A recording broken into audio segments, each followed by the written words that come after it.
యేసు వైపు చూస్తూ ఉన్నప్పుడు సముద్రము కనపడలే.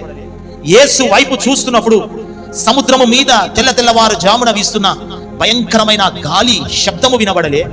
యేసు వైపు చూస్తున్నప్పుడు ఆ సముద్రం మీద తెల్లవారు జామున ఉప్పొంగుతున్న ఆ అలలు కనబడలేదు. యేసు వైపు చూస్తున్నప్పుడు నేను నీటి మీద నడుస్తానా నడవనా అనే క్వశ్చన్ మార్క్ కనపడలేదు.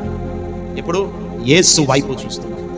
ఎప్పుడైతే మన కనుదృష్టి, పేతురు గారి కనుదృష్టి, పేతురు గారి ఆలోచన, పేతురు గారి మైండ్ సెట్ అంతా కూడా యేసయ్య మీద కాకుండా ఈ లోకము మీద, ఈ గాలి మీద, సముద్రం మీద, అలల మీద పడిందో భయపడి మునగసాలి.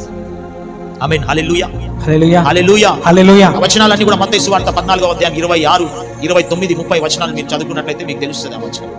కాబట్టి పరిశుద్ధాత్మదేవుడు ఈ రోజు నీతో నాతో మాట్లాడుతున్నాడు ఏంటంటే యేసు వైపు చూడాలి. యేసు వైపు చూడు. నీ పరిస్థితి